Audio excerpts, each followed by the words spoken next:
Got an invitation to be here today. I drove down from Jackson, Mississippi. I'm a product of my environment. By 7th grade, I was kicked out of school. By 8th grade, I was expelled from school. By 9th grade, I got kicked out again. And by 10th grade, I dropped out of high school. It led me into a lifestyle of drugs and robberies. By 18, I was arrested. My younger brother followed right behind me in my path. Got involved with drugs. He's now serving life in prison without parole. He's been incarcerated since he was 16 years old. They tried him as an adult. He didn't end up getting parole, and right now we're fighting for his appeal. He's locked up in Angola, Louisiana. Many of you all know about Angola. That's the largest penitentiary in Louisiana. It has over 6,000 inmates. Most of the inmates there are serving life in prison. Also, one interesting statistic about Louisiana and Mississippi is that we have the highest incarceration rates in the entire world.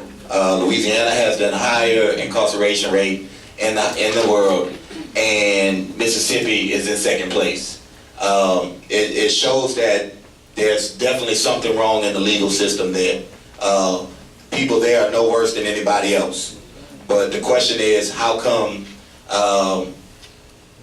folks cannot be properly represented, and we're always handed public defenders and things that cannot help us beat cases. They have 97% conviction rates.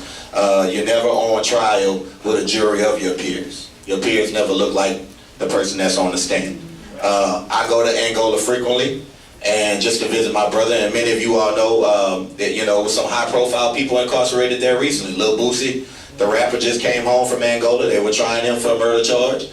C. Murder, Corey Miller, Master P's brother, he's there now serving a life in prison charge as well. So it doesn't discriminate at all. Whether you have money, you could be broke, rich, or poor. If in Louisiana, they're gonna get a conviction. But I thought those situations would have helped change my life. By the time I was 18 years old, I was locked up on some petty charges in Jackson, Mississippi. The mayor actually was the one that put me in jail. They introduced these curfew laws because of Hurricane Katrina. And if you were 17 or younger, they needed you to be in the house because there was a lot of New Orleans people in a place that they wasn't familiar with. I was in the wrong place at the wrong time, ended up being arrested. The officers assaulted me, cursed me out, and different things. I responded the way that I knew how to respond, and I ended up in jail. Little did I know, cursing a police officer out and disobeying a law enforcement officer was going to give me 90 days and an $800 fine and a record. I know now. After I got out of jail, a guy that saw me get arrested, he actually invited me over to his house.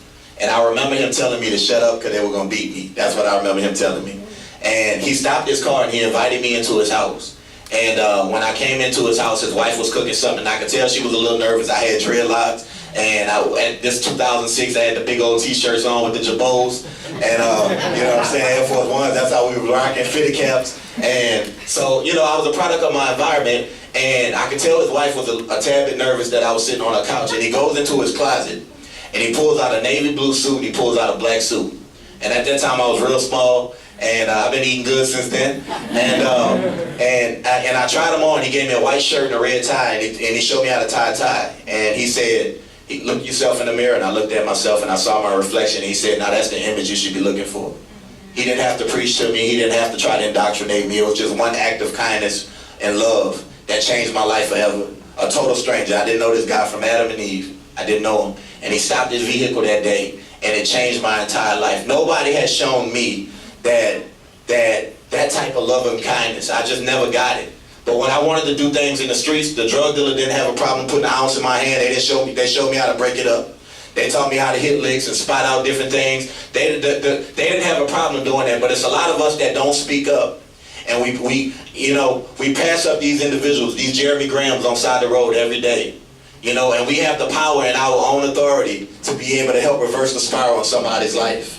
Because my wife's a teacher now, and I don't blame the teachers now, but I do see a lot of systematic racism and things of that nature in the school system, just like this documentary showed.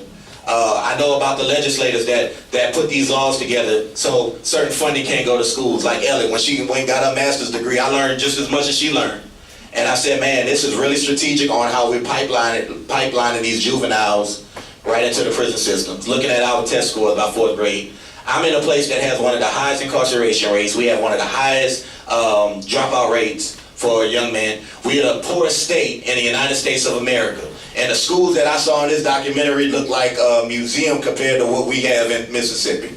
You know, I'm talking about holes in the walls, no paint, and these children are going to schools like this. They don't even have books. They're walking to school every day, and the system is set up for them to fail.